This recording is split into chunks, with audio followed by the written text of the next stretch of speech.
Je rends gloire au Seigneur pour encore ce privilège qu'il me donne aujourd'hui de partager le message à son peuple. Vraiment, c'est toujours un privilège. Ce n'est pas un cliché, à chaque fois je le dis, c'est un privilège qu'il me donne pour partager sa parole. Vraiment, avant de commencer, il faut que je parle un petit peu de la soirée hier. Soirée de louange extraordinaire. Vraiment, là, c'est extraordinaire comment le Seigneur a utilisé ces jeunes, un groupe de jeunes. La moyenne d'âge, là, je ne pense pas que ça dépasse 20 ans, là, mais de voir la gloire de Dieu à travers ces jeunes.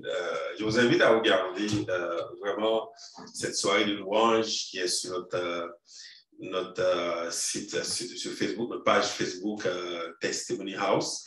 C'est également sur ma page Facebook, vous allez pouvoir voir ça. C'est extraordinaire de voir la gloire de Dieu. Alléluia, merci Seigneur. Ça, c'est des choses que le Seigneur m'avait déjà montrées. C'est extraordinaire. Moi, ce qui m'excite beaucoup, c'est de voir les choses que Dieu m'avait déjà montrées. C'est tellement excitant. Je vous le dis là, maintenant, je comprends pourquoi Abraham a pu garder la foi pendant 25 ans. Parce que Dieu faisait tellement de choses dans sa vie. C'est tellement excitant de voir les choses que Dieu avait déjà montrées. Il m'avait déjà montré ces jeunes. Je voyais là, les jeunes dans un rêve clair. Je voyais les jeunes. Gloire à Dieu, c'est puissant. Et je les vois maintenant qui sont en train de faire le travail du Seigneur avec une telle motivation. C'est incroyable dans ce monde. Vraiment, on voit tellement de jeunes qui sont perdus, mais le Seigneur a réservé nos jeunes. Vraiment, c'est extraordinaire. Et ça, là, ça fait chaud au cœur de voir que ces jeunes qui se mettent au service du Seigneur. Alors, ce matin, je vais terminer la série, là. 3 mois, ça a été long peut-être pour certains. 3 mois, je parlais de la grâce de Dieu. Donc, ce matin, je termine cette série. Et dimanche prochain, je vais commencer la nouvelle série sur le royaume de Dieu. Alors, ce matin, je termine cette grande série sur la grâce de Dieu. Vous savez, dans la grâce de Dieu, il y a quelque chose de fondamental, c'est Dieu qui fait tout. La semaine passée, il disait, c'était clair, là, je suis souverain. Dieu est souverain. J'étais un petit peu nerveux parce que à chaque fois que Magda et Kali parlaient, je vois qu'elles parlaient de mon message. Je dis, est-ce qu'elles ont lu mes notes? Est-ce qu'elles ont lu ce que j'avais écrit? Parce que je sens que le Seigneur, l'Esprit du Seigneur est là. Il donne des indications aux gens. J'aime pas vraiment ça, cet esprit. Quand tu partages mon message, c'est extraordinaire. Mais de voir que le Seigneur m'a dit clairement, c'est lui le souverain. Il est souverain. Pendant que les chrétiens aujourd'hui se posent la question, où est le Dieu là? Dieu est souverain. Jésus-Christ est souverain. Des fois, on veut l'aider un peu là. OK, moi, je vais aider Dieu. Il y a des gens qui pensent qu'ils peuvent aider Dieu. On va aider la cause de Dieu là, parce que lui, il n'est pas là, il est absent ou il dort. Il est absent, je vais aider Dieu. On pense qu'on peut aider Dieu. Il y a plein de monde, il y a plein de chrétiens qui pensent qu'ils peuvent aider Dieu. Ils peuvent aider la cause de Jésus. Penses-tu que vraiment que Jésus a besoin de toi pour sa cause? Sa volonté, c'est un camion, c'est comme un train qui arrive. Qui peut arrêter sa volonté? Le Seigneur a déjà parlé. Il y a des choses qui ont déjà été annoncées dans la Bible. On les voit aujourd'hui. Soyons pas nerveux, les amis, là. Le Seigneur est souverain. David a dit, notre Dieu est au ciel. Il fait ce qu'il veut. Il fait ce qu'il veut. On doit juste essayer de comprendre. Nous, on doit essayer de comprendre. Moi, là, ce que je veux voir, Seigneur, montre-moi tes mains. Je veux juste voir ce que tu fais. Je veux voir uniquement pour être docile, pour être obéissant à toi. On pense qu'on va aider Dieu. Il y a plein de monde maintenant qui sont en train d'avoir plein de causes dans le monde. Des chrétiens qui signent des pétitions. On va faire ci, on va faire ça. On va aider Dieu, là, il n'est pas capable. Il n'est pas trop puissant, là. On va l'aider. La chair charnelle, tout ce qui est de la chair, ça ne vaut rien. Tout ce qui est de la chair, ça ne vaut rien, les amis. Quand quelqu'un commence une cause, dis-moi si tu as reçu les paroles de Dieu avant. Parce que je sais que le Dieu que nous servons est souverain. Il est l'Éternel, il est souverain. Il fait ce qu'il veut. Vraiment, ce matin, le message qu'il a mis dans mon cœur, il dit, Seigneur, c'est vraiment incroyable le message que tu as mis dans mon cœur. Regarde. Sa souveraineté se manifeste par sa grâce. Et cette grâce, la grâce de Dieu, elle est suffisante. Ce matin, nous allons voir que la grâce de Dieu est suffisante. Il n'y a rien que tu vas ajouter dans la grâce de Dieu. Tout ce que tu ajoutes, ça ne sert à rien, ça ne sert à rien. C'est l'idolâtrie. Tout ce que tu mets de plus dans la grâce de Dieu, ça ne sert à rien. Ça ne sert à rien. Toutes les choses que tu veux ajouter dans la grâce de Dieu, ça ne sert à rien. Parce qu'on pense qu'on va aider Dieu. Il n'est pas capable. Je vais mettre ça de plus pour que ça fasse quelque chose dans ma vie. Tout ce que tu ajoutes dans la grâce de Dieu, ça ne sert à rien. Tu es en train de perdre ton temps. Tout ce que tu vas ajouter dans la grâce de Dieu, ça ne sert à rien. Il y a tellement de personnes qui veulent mettre un peu de grain de sel. On veut mettre quelque chose de plus dans la grâce de Dieu pour que ça fasse du sens, pour que les gens puissent comprendre. On va mettre ça de plus. On va ajouter. La grâce de Dieu est suffisante. Et qui peut parler de cette grâce qui est suffisante? Ce n'est que l'apôtre Paul lui-même. L'apôtre Paul, un homme qui était un brigand, là, qui assistait au meurtre des chrétiens, qui participait aussi au meurtre des chrétiens. C'est à travers sa vie ce matin, je vais parler un petit peu de cette grâce qui est suffisante. La grâce de Dieu est suffisante. Alléluia. Nous allons lire dans 2 Corinthiens. 2 Corinthiens, chapitre 12. Gloire à Dieu. Merci Seigneur. Alléluia. 2 Corinthiens, chapitre 12. Nous allons lire ça rapidement. Les versets 1er jusqu'au verset 10, l'apôtre Paul qui dit « Il faut se glorifier, cela n'est pas bon. J'en viendrai néanmoins à des visions et à des révélations du Seigneur. Je connais un homme en Christ qui fut, il y a 14 ans, ravi jusqu'au 3e ciel. » Entre parenthèses, si ce fut dans son corps, je ne sais. Si ce fut hors de son corps, je ne sais. Dieu le sait. Et je sais que cet homme, si ce fut dans son corps ou sans son corps, je ne sais. Dieu le sait, fut enlevé dans le paradis et qu'il entendit des paroles merveilleuses qu'il n'est pas permis à un homme d'exprimer. L'apôtre Paul parle d'une vision ou de sa visite au paradis. C'est glorieux. C'est glorieux que l'apôtre Paul parle lui-même. Il était au paradis. Il a entendu des paroles. Et ces paroles qu'il a dites, qu'il n'est pas permis à un homme d'exprimer. Ce texte uniquement montre que l'apôtre Paul, en ayant cette expérience avec le Seigneur, cette révélation, les paroles qu'il a entendues, il aurait pu être la personne qui se glorifie beaucoup. Aujourd'hui, il y a tellement de gens qui veulent se mettre en avant. On veut prouver qu'on est un homme de Dieu. On veut prouver qu'on est une femme de Dieu. On veut prouver qu'on a une telle révélation. Je me souviens quand j'avais reçu une révélation du Seigneur. Oh my God, je voulais que tout le monde le sache. Pourquoi? Pour que les gens parlent de moi. L'apôtre Paul a eu de telles révélations. Il a été au paradis. Extraordinaire que l'apôtre Paul parle de cette révélation. Maintenant, nous allons voir comment la grâce de Dieu est suffisante dans la vie de l'apôtre Paul et comment cette grâce aujourd'hui sera suffisante, est suffisante dans nos vies. Alléluia. On continue dans le texte au verset 5. Je me glorifierai de tel homme, mais de moi-même. Je ne me glorifierai pas, sinon de mes infirmités. Si je voulais me glorifier, je ne serais pas un insensé, car je dirais la vérité.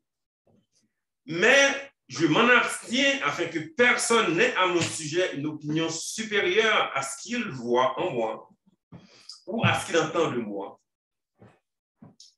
Et pour que je ne sois pas enflé d'orgueil à cause de l'excellence de ces révélations, il m'a été mis une charge dans la chair, un ange de Satan pour me souffleter et m'empêcher de m'enorgueillir. 3 fois, j'ai prié le Seigneur d'éloigner de moi et il m'a dit, ma grâce te suffit. Car ma puissance s'accomplit dans la faiblesse. Je me glorifierai donc bien plus volontiers de mes faiblesses afin que la puissance de Christ repose sur moi. C'est pourquoi je me plais dans les faiblesses, dans les outrages, dans les calamités, dans les persécutions, dans les détresses pour Christ, car quand je suis faible, c'est alors que je suis fort. L'apôtre Paul, un homme qui a expérimenté la grâce de Dieu. Si Jésus incarne cette grâce, l'apôtre Paul, c'est vraiment l'un des hommes qui a expérimenté cette grâce. Il a vu la gloire de Dieu. Mais le Seigneur a mis dans son corps, dans la chair de l'apôtre Paul, une faiblesse. Nous sommes tous nés avec une faiblesse. Nous avons cette dimension divine en nous, notre esprit, mais il y a la chair aussi qui est en nous, qui nous retient. Cette chair qui te retient. Et c'est ça l'apôtre Paul parle ici, là. La gloire de Dieu, la grâce de Dieu s'accomplit dans cette chair qui est faible, cette chair qui a tellement de désirs qui sont contraires à l'esprit. Comme c'est dit dans Galates, le désir de la chair est contraire à celui de l'esprit. Alléluia. Et ce matin, nous allons comprendre que comment, à travers cette faiblesse, comment toi, que tu dois utiliser cette grâce de Dieu. Parce que la grâce de Dieu est suffisante. Il n'y a rien que tu vas mettre de plus pour que ça fonctionne. Des fois, on veut mettre n'importe quoi. On veut mettre des causes, on veut mettre des histoires d'hommes purement charnelles pour que la grâce de Dieu fasse son œuvre. Mais il te dit ce matin, sa grâce est suffisante. Toi qui te demandes aujourd'hui, c'est quoi je dois faire? Reçois la grâce de Dieu. C'est ça que tu dois faire. Il n'y a rien d'autre que tu vas faire. Comprends cette grâce et la reçois. Parce que cette grâce, elle est suffisante. Cette grâce, elle est suffisante, alléluia, dans ta vie, alléluia. Mais il faut la comprendre parce que des fois, on veut tellement mettre des choses. On veut ajouter, oh, moi j'ai un talent, moi j'ai des contacts, moi j'ai des connexions, moi je suis ci, moi je suis cela. La grâce de Dieu est suffisante. Quand j'ai compris cette grâce, je dis, Seigneur, oh Seigneur, je dépends de toi. Je dépends de toi uniquement. Je ne dépends plus de lui-même. Je ne suis plus un homme intelligent. Je veux juste voir ta gloire. Je veux juste m'humilier devant toi, Seigneur, afin que cette grâce se manifeste dans ma vie, même à travers la chair. Alléluia. Parce que la grâce de Dieu est suffisante. Toi qui te demandes quoi faire aujourd'hui, tu dois croire que Dieu, il est souverain. Dans ta famille, tu dois déclarer que Dieu est souverain. Pendant que l'ennemi veut te terrasser, pendant que les problèmes dans la famille, pendant que tu vois que ça ne fonctionne pas, crois que Dieu est souverain. Crois que sa grâce est suffisante. Des fois, on prie, ça ne marche pas. Vous dites, est-ce que Dieu m'entend? Est-ce qu'il dort? Est-ce qu'il m'a oublié? La grâce de Dieu est suffisante. Pendant que l'ennemi te parle, il te fait croire que tu vas échouer. Il te fait croire que tu as pris une mauvaise décision de suivre le Seigneur. La grâce de Dieu est suffisante pour toi, ma sœur. La grâce de Dieu est suffisante pour toi, mon frère. Nous allons voir maintenant 3 personnes. 3 personnes vraiment qui ont vraiment compris cette grâce et qui ont de bonnes attitudes et qui ont littéralement vu la gloire de Dieu parce que ces gens ont compris. Ils ont compris que ce n'est pas à cause de la chair, là. Parce que des fois, on est dans une situation, je vais commencer à écrire sur Facebook. Je me souviens, il y avait un combat spirituel féroce. Il y a des gens qui me disent, mais oui, va sur Facebook, là, fais une vidéo là, sur YouTube, commence à dénoncer ici, commence à dénoncer. Reste dans ma présence, alléluia, sur tes genoux, alléluia, dans la prière que tu vas gagner, dans la louange que tu vas gagner, alléluia. On nous dit maintenant, mais oui, tu peux aller sur Facebook, là, écrire tes choses, là. On va se plaindre du monde. Dans la prière, nous avons gagné parce que la grâce de Dieu est suffisante, alléluia. Toi, personne aujourd'hui, gloire à toi, Seigneur, alléluia, qui ne veulent pas mettre rien de plus. Toi, personne qui avait l'occasion de mettre des choses de plus pour avoir plus de choses, parce qu'on veut gagner. Aujourd'hui, on veut avoir plus de gens, mais plus de choses pour gagner. Toi, personnes qui ont compris que la grâce de Dieu est suffisante, alléluia. On va voir d'abord David. David qui a compris que la grâce de Dieu est suffisante. Alors que les Philistins, alors que Goliath attaquait le peuple de Dieu. Alors que Goliath était arrogant, on voit aujourd'hui des personnes qui sont tellement arrogantes, qui parlent mal de l'Église, qui parlent mal des enfants de Dieu. Goliath, il menaçait les enfants de Dieu. Là, maintenant, David a décidé d'aller contre ce Philistin, d'aller contre ce méchant. Alléluia. C'est de voir que dans le texte qu'on va lire, le texte dans 1 Samuel 17, 1 Samuel 17, chapitre 17, les versets 39 et 40, alors qu'on voulait donner à David d'autres outils. C'est comme, OK, tu as une situation dans ta vie, on te donne d'autres choses. Mais oui, il va voir un psychologue, il va t'aider. Tu peux mettre ça de plus, là, ça va faire quelque chose. Tu dois avoir ça sur toi. Mais oui, des parents, des fois, là, qui vont mettre plus sur leurs enfants parce qu'ils ne pensent pas que Dieu peut faire grâce. Ils ne pensent pas que la grâce de Dieu est suffisante. Alors que ce Philistin menaçait David. Le camp des enfants d'Israël, il y avait eu la peur. Et dans le texte que nous allons lire maintenant, Saül, qui était à l'époque roi d'Israël, voulait habiller David pour aller en guerre, pour aller combattre contre ce Philistin, contre Goliath. On va lire. David ceignit l'épée de Saül par-dessus ses habits et voulut marcher. Car il n'avait pas encore essayé. Mais il dit à Saül, je ne puis marcher avec cette armure. Je n'y suis plus habitué et il s'en débarrassa. Alléluia. David, on voulait mettre sur David d'autres habits. C'est comme on veut mettre sur toi d'autres choses. Tu as un combat spirituel. Tu as une situation que tu dois gagner contre l'ennemi. On veut mettre d'autres choses sur toi. Des choses que tu n'es pas habitué avec ça. Tu n'es pas habitué à faire des vidéos sur Facebook là, pour dénoncer des gens. Tu n'es pas habitué à faire ça. Tu es un chrétien. Pourquoi tu veux le faire? David ne voulait pas d'autres armures. Il dit, moi, je ne suis pas habitué avec ça. Je ne suis pas habitué avec ce genre d'armure pour aller en guerre. Regarde ce qu'il a fait. Il prit en main, verset 40, son bâton. Alléluia. Il prit en main son bâton, choisit dans le torrent 5 pierres polies et les mit dans sa gibecière de berger et dans sa poche. Puis, s'affondre à la main, il s'avança contre le Philistin. David a pris son bâton. Il est habitué avec son bâton. On parle de son bâton. Ce n'est pas le bâton de Saül, là. Ce n'est pas le bâton de quelqu'un d'autre. Il a pris le bâton. Et dans la Bible, le bâton est le symbole de l'autorité. C'est ce bâton que Moïse avait aussi. Quand Moïse allait devant Pharaon, il a pris le bâton. Et ce bâton, aujourd'hui, c'est l'autorité. C'est Jésus-Christ lui-même. C'est lui l'autorité. Dans la guerre, dans la situation terrible, David a dit, moi, je ne veux pas d'habits. Je ne veux pas ces choses que je me donne. Je ne suis pas habitué avec ça. Je ne suis pas habitué à porter plainte contre le patron. Je ne suis pas habitué à dénoncer quelqu'un à mon travail.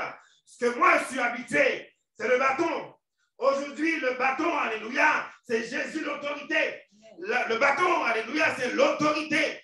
L'autorité, les amis, est-ce que tu l'as? Est-ce que vous l'avez? Et des chrétiens qui se plaignent contre le gouvernement. Mais c'est quoi aujourd'hui tu utilises? Et tu es habitué à te plaindre. Et tu es habitué à porter plainte contre les gens. Où as-tu le bâton? David a pris le bâton parce qu'il savait son bâton, c'est Dieu lui-même. Il savait l'autorité, alléluia, c'est en Jésus, c'est en Dieu lui-même. Au lieu d'avoir d'autres habits, d'autres armures qu'il ne connaissait pas, qui n'étaient pas habitués avec ces armures, il a dit, je vais prendre mon bâton. Aujourd'hui, c'est quoi ton bâton aujourd'hui? Pendant que l'ennemi te menace, pendant que les situations dans ta vie, dans ta famille, les problèmes arrivent, on te propose d'autres choses.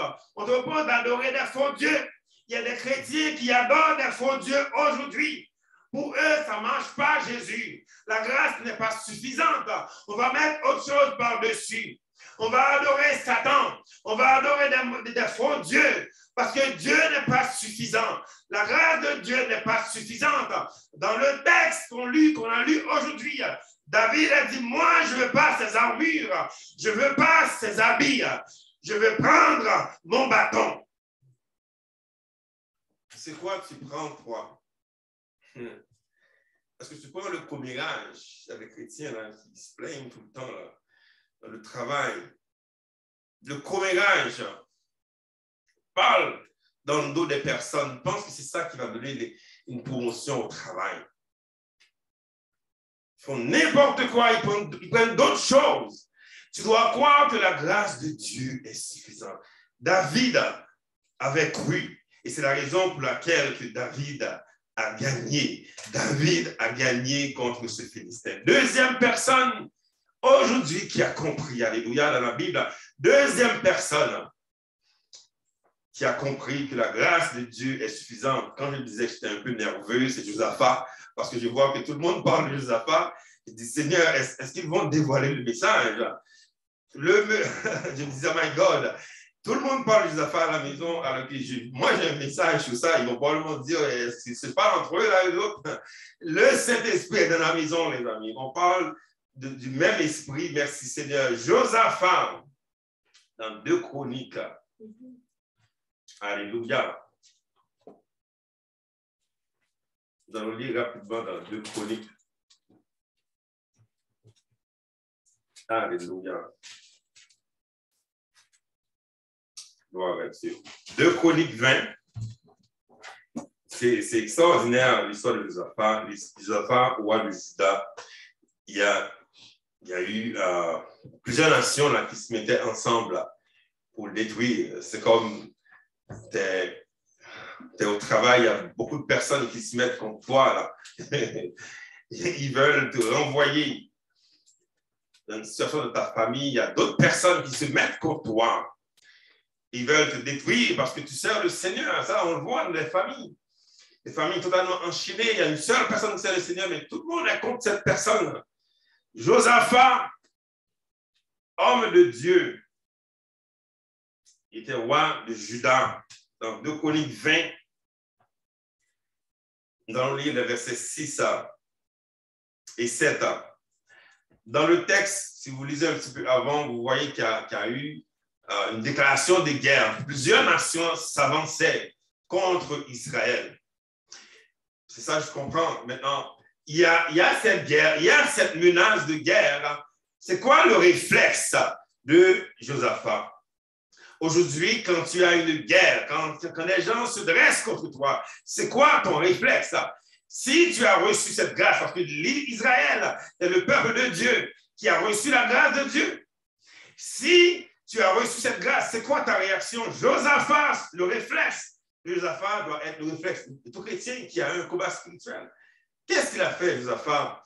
Versets 6 et 7, qu'est-ce qu'il a dit? Il a dit, et il dit, Éternel, Dieu de nos pères, n'es-tu pas Dieu dans les cieux?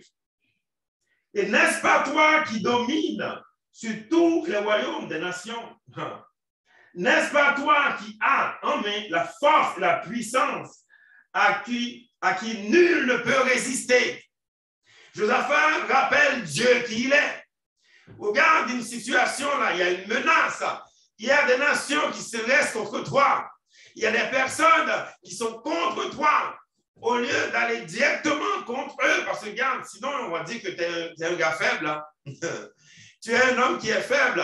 Tu as des ennemis, des gens qui sont contre toi. Les gens, ils parlent mal contre toi. Ils disent des choses terribles contre toi, mais toi, tu ne dis rien. Toi, tu ne dis rien. Le réflexe de Josaphat, ça n'a pas été d'aller contre ces personnes dans la chair. Son réflexe a été quoi? De rappeler à Dieu qui il est. De rappeler à Dieu ce qu'il a fait dans la vie de son peuple. Quand la situation arrive dans ta vie, au lieu de te plaindre, au lieu d'avoir peur, rappelle, alléluia, rappelle au Seigneur ce qu'il a fait dans ta vie. Il a dit également au verset 7, « N'est-ce pas toi, ô notre Dieu, qui a chassé les habitants de ce pays, de ton peuple d'Israël, et qui l'a donné pour toujours à la postérité d'Abraham qui t'aimait. » Donc, puisque nous aimons le Seigneur et nous savons que sa grâce est suffisante, pourquoi nous plaindre? Pourquoi les chrétiens tout le temps, on est tout le temps en train de se plaindre? Alors que cette guerre, alors que cette menace était contre Josaphat, alors que toi, probablement, tu es en train de faire face à une éviction de ta maison. On te dit, tu as quelques jours pour vider la maison, tu n'as pas d'argent pour payer. Alors que tu as perdu ton emploi, alors que ta maison, c'est de la ruine. Il y a beaucoup de problèmes. Alors qu'on te menace. Et ce matin, le réflexe que tu dois avoir, c'est de rappeler à Dieu, n'est-ce pas toi qui es le Dieu Tout-Puissant? N'est-ce pas toi qui es éternel? N'est-ce pas toi, ô Dieu? Alors que les gens, ils parlent beaucoup. Les gens parlent beaucoup de malédictions, les paroles dans leur bouche. C'est incroyable comment les gens parlent mal. Ils parlent mal contre toi. Moi, il y a des gens qui parlaient mal contre moi. On me disait, toi, là, tu ne vas pas te marier. Toi, ton père était comme ça, mais toi, tu fais comme ça aussi de la méchanceté. Les gens prédisaient mon futur. Ils prédisaient que moi, je n'allais pas me marier. Je n'allais même rien faire de ma vie. Satan qui parlait à travers ces personnes, Satan prophétisait contre moi. Mais le Seigneur, et je me souviens très bien l'amour que j'avais pour le Seigneur, j'ai toujours aimé ce Dieu, j'ai toujours aimé le Seigneur, alléluia, et c'est lui qui m'a donné la victoire à chaque fois de toute ma vie au nom de Jésus, alléluia, et c'est comme ça, les amis, qu'on doit vivre. Josaphat a rappelé au Seigneur qui il est. Regarde la réponse du Seigneur au verset 14. Et 17, on va lire 2 versets. Alors l'Esprit de l'Éternel saisit au milieu de l'assemblée Jacaziel, fils de Zacharie, fils de Benaja, fils de Jéhiel, fils de Matania, lévite, fils d'entre les fils d'Azaph. Donc, la réponse de Dieu, c'est d'abord, il arrive, il a saisi quelqu'un. Quand tu as une situation dans ta vie, Dieu saisit quelqu'un, il saisit un apôtre, il saisit un pasteur, il saisit un frère, il saisit un prophète. Mais il faut l'écouter. Le Seigneur n'a pas saisi Josaphat, ça, il faut le voir ici dans le texte.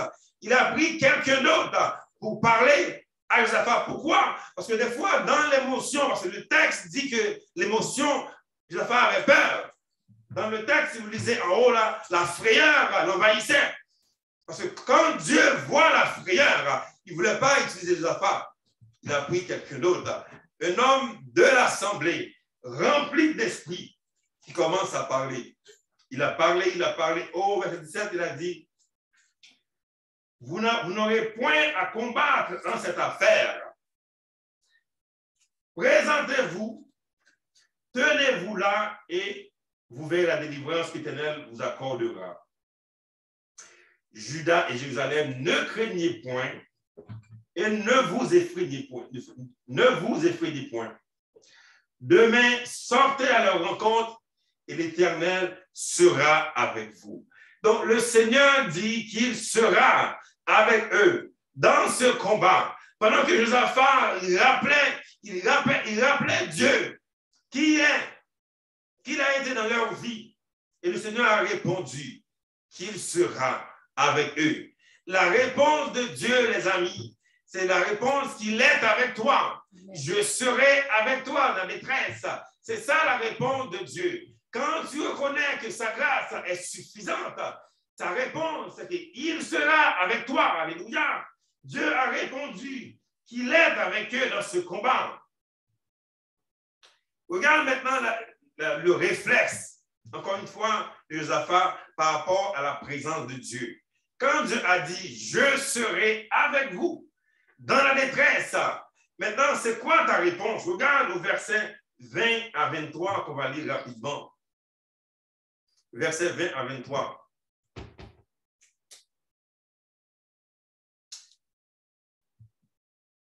Le lendemain, ils se mirent en marche de grand matin pour le désert de Tekoa.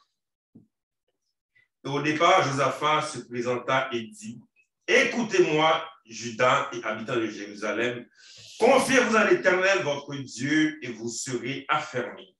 Confiez-vous en ses prophètes, et vous réussirez. » Puis d'accord avec le peuple, il nomma des chantres qui revêtus d'ornements sacrés et marcha devant l'armée, célébrait l'Éternel et disait, louez l'Éternel car sa miséricorde dure à toujours. Au moment où l'on commençait les chants et les louanges, l'Éternel plaça une embuscade contre les fils d'Ammon et de Moab et ceux de la montagne de Séhir qui étaient venus contre Juda et ils furent battus. Alléluia. Au verset 23, les fils d'Ammon et de Moab se jetèrent sur les habitants de la montagne de Séhir pour les dévorer par interdit, et les exterminer. Et quand ils eurent fini avec les habitants de Séhir, ils cédèrent les uns les autres à se détruire. Donc le Seigneur, qu'est-ce qu'il a fait dans ce combat? Il a laissé le peuple d'Israël là. Eux, ils sont restés comme ça là. Ils ne faisaient rien, c'est entre eux, là, ils se battaient entre eux. Des ennemis là, qui venaient contre les enfants de Dieu. Pendant que Josaphat, lui, qu'est-ce qu'il faisait? Il adorait Dieu. Il a mis des chants pour adorer Dieu, pour louer le Seigneur. Il y a un combat. Dieu a dit, je serai avec vous. Josaphat a répondu par la louange. Il louait le Seigneur. Qu'est-ce qui arrive maintenant? La confusion dans le camp de l'ennemi. La confusion dans le camp de l'ennemi, ils se battaient entre eux. Dans le camp de l'ennemi, aujourd'hui même, quand tu sais que Dieu est avec toi, quand tu sais que sa grâce est suffisante, tu te mets dans la louange, tu loues le Seigneur, tu chantes, alléluia, tu amènes dans la famille les gens, on chante, on loue le Seigneur. C'est dans la louange que tu vas gagner. Dans la louange, Dieu a créé la confusion dans le camp des méchants. Dans le camp des méchants, ils seront confus. Les personnes qui sont contre toi au travail, ils seront confus. Tous ceux qui te détestent, ils seront tous confus. Pourquoi? Parce que tu loues le Seigneur, tu l'adores, alléluia, tu passes du temps dans la louange, alléluia. Troisième personne ce matin, troisième personne ce matin, vraiment qui a montré que la grâce de Dieu est suffisante. La grâce de Dieu est suffisante. Et vous savez exactement c'est qui, parce que je termine la série. Je ne peux pas terminer la série sans terminer avec Jésus-Christ, qui montre que la grâce de Dieu est suffisante. Alors qu'on attendait un géant, on attendait là, parce que quand le Seigneur, quand dans la Bible, on prédisait la venue du Messie, il y a des gens qui attendaient un géant. Et c'est pour ça que les pharisiens, là, les religieux le rejetaient parce qu'ils attendaient à voir un géant. Regarde comment Jésus s'est présenté. Pourquoi? Parce que Jésus savait que la grâce de Dieu est suffisante. Ce n'est pas la peine d'avoir un extérieur extravagant. Parce que les gens veulent impressionner le monde. Le monde veut avoir quelqu'un d'extraordinaire, de haute posture pour montrer, ah, c'est ça Jésus. On fait des images de Jésus en blanc. Maintenant, je vois qu'il y en a qui font en noir. N'importe quoi, parce qu'ils veulent faire un géant. Ils veulent montrer un héros. Ils veulent montrer un héros de Hollywood, là. N'importe quoi qu'ils font. C'est ça qu'ils veulent. L'idolâtrie. Jésus a montré que la grâce de Dieu est suffisante, de par même sa façon d'être, de par même son apparition, comment Jésus est venu à nous, qui montre que la grâce de Dieu est suffisante. Il n'a pas besoin de montrer, de parler fort. Dans le texte, on va lire 3 textes ce matin par rapport à Jésus qui montrent comment Jésus a montré que la grâce de Dieu est suffisante. Comment toi, tu dois te comporter afin que la grâce, alléluia, soit suffisante dans ta vie, alléluia, pour que toi, que tu vives, pour que personne ne puisse te détruire. Parce que quand tu vas agir avec ta chair, quand tu vas agir avec ta propre force, c'est là que tu vas échouer. Jésus est apparu. Alléluia. On va lire d'abord dans Isaïe 53, un texte que j'aime lire beaucoup. Isaïe 53 qui montre comment Jésus a apparu, les amis. Pendant que tout le monde veut voir un géant, on veut voir un homme là, avec un beau visage extraordinaire. Isaïe 53, on va lire le verset 1 à 5. Il dit, qui a cru à ce qui nous était annoncé? Qui a reconnu le bras de l'Éternel? Il s'est levé devant lui comme une faible plante, comme un rejeton qui sort d'une terre desséchée. Il n'avait ni beauté ni éclat pour attirer nos regards, et son aspect n'avait rien pour nous plaire. Méprisé et abandonné des hommes, homme de douleur et habitué à la souffrance, semblable à celui dont on détourne le visage. Nous l'avons dédaigné, nous n'avons fait de lui aucun cas. Cependant, ce sont nos souffrances qu'il a portées. C'est de nos douleurs qu'il s'est chargé et nous l'avons considéré comme puni, frappé de Dieu et humilié. On parle de Jésus là. On parle du Messie, alors que les gens veulent avoir un géant là. Mais de qui qu'on parle là? Méprisé, abandonné. Le verset 5, il est dit, mais il est blessé pour nos péchés, brisé pour nos iniquités. Le châtiment qui nous donne la paix est tombé sur lui. Et c'est par ces meurtrissures que nous sommes guéris. On parle de Jésus. Jésus se présente dans une forme tellement humiliante.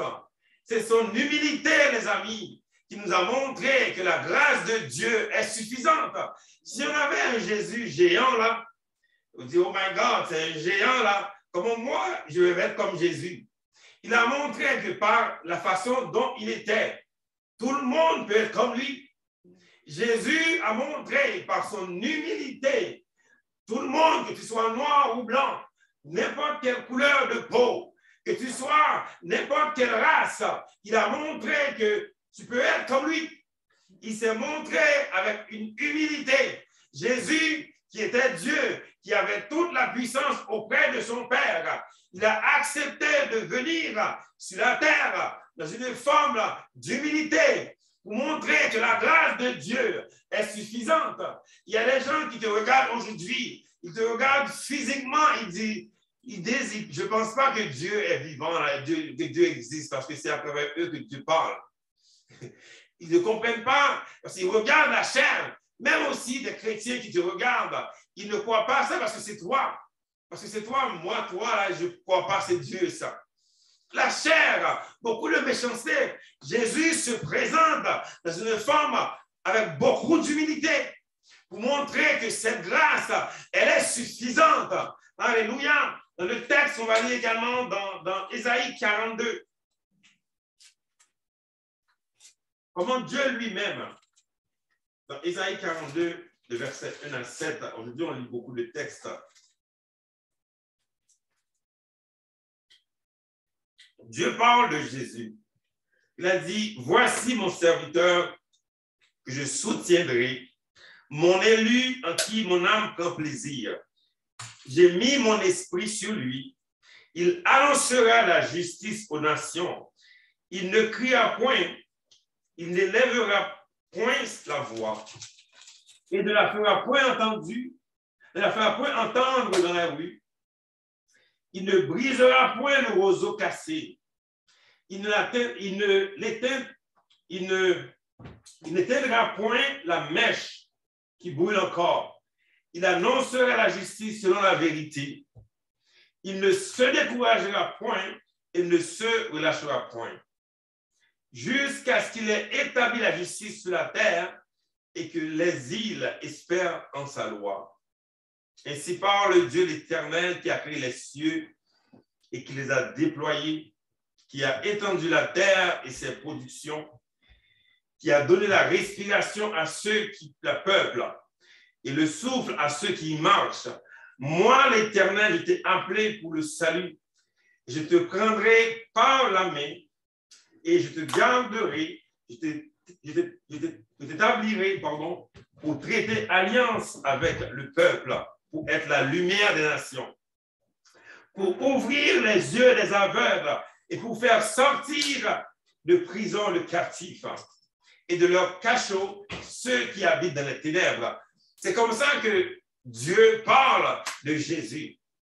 Il parle de celui qui ne va pas élever la voix, de celui qui vit dans l'humilité à cause de la grâce, à cause de l'excellence de la grâce de Dieu qui est suffisante. Je parle ici, je montre l'image ici que Dieu montre son Fils qui va venir sauver l'humanité, la lumière des nations, la lumière, celui qui arrive pour sauver l'humanité dans une forme d'homme humble. Et Jésus lui-même a repris ces paroles dans Matthieu. Dans Matthieu 23, le verset 12. Jésus a montré, de par sa propre vie, de par la compréhension de la grâce de comment nous, on doit vivre. Alors qu'aujourd'hui, on veut montrer qu'on est des hommes puissants. On veut montrer beaucoup de choses. Mais Jésus nous montre ici dans le texte, dans Matthieu 23, le verset 12, il a dit, quiconque s'élèvera sera abaissé et quiconque s'abaissera sera élevé. Quand la grâce de Dieu est sur toi, quand tu sais que cette grâce est suffisante, tu ne peux pas être arrogant. C'est dans l'humilité. Moi, le Seigneur m'a appris beaucoup de choses. En 7 ans, les amis, quand il s'est révélé à moi en 2014, j'avais beaucoup d'orgueil en moi. Beaucoup d'orgueil. Je me disais, maintenant, les gens vont pouvoir m'entendre. Les gens, maintenant, vont pouvoir me suivre. Tellement charnel, beaucoup d'orgueil. Mais en 7 ans, ce qu'il a fait, il m'a complètement brisé. Il m'a complètement brisé. Il m'a complètement remis à ma place comme homme humble. Aujourd'hui, c'est l'humilité. La semaine passée, là, il a complètement brisé mon cœur. Je pleurais devant lui pour être un homme humble. Moi, je ne veux pas apparaître comme un homme là, puissant là, qui déplace les montagnes, fait les choses. C'est dans l'humilité. Si tu veux être élevé, le message de la grâce de Dieu, c'est que si tu veux être élevé, sois humble. Le texte dit, quiconque s'élèvera sera abaissé et quiconque s'abaissera sera élevé. Ça, c'est le principe fondamental du royaume de Dieu. La grâce de Dieu, quand tu reçois cette grâce, quand tu comprends cette grâce, tu deviens humble parce que tu vois la puissance de la grâce. Moi, je vois cette puissance. Je vois que Dieu peut tout faire. Et dans la grâce de Dieu, tu deviens humble. Pendant 3 mois, on a parlé de la grâce de Dieu. On a montré comment cette grâce a fait beaucoup de choses. Aujourd'hui, le message pour toi, c'est d'être humble. L'humilité devant Dieu. Tu n'arrives pas devant Dieu avec l'orgueil. Tu n'arrives pas devant Dieu avec comme tu as le droit d'avoir ça. C'est dans l'humilité. Il a décrit son Fils comme son serviteur qui s'humilie. Jésus avait la gloire auprès du Père. Il a tout laissé. Il est venu dans ce monde pour montrer comment nous, qu'on doit vivre dans l'humilité. Et c'est comme ça la grâce de Dieu va être puissante. Et c'est comme ça les gens vont réaliser que Dieu est tout puissant. Pendant que les gens veulent te détruire, pendant que les gens veulent te faire du mal, humilie-toi. Il y a plein de monde qui pense qu'être chrétien, c'est être en guerre. On est au travail, tout le temps en guerre contre des gens au travail. Mais si tu n'es pas capable d'être humble devant les hommes, mais comment tu vas être devant Dieu? Il y a des personnes qui pensent qu'avec les hommes, on doit être tout le temps en guerre. On voit tout le temps des ennemis partout. Oh, ils sont des ennemis partout. Incapable d'être humble. Ça, c'est l'orgueil qui te pousse comme ça. Si tu vois des gens, à chaque fois que tu les vois, tu vois tes ennemis, ça, c'est l'orgueil qui te pousse comme ça. Parce que si tu connais la grâce de Dieu en toi, tu vas savoir, comme David, tu as l'autorité.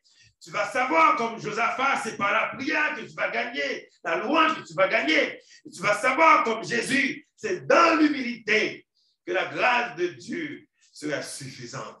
Que le Seigneur vous bénisse. Bonne journée.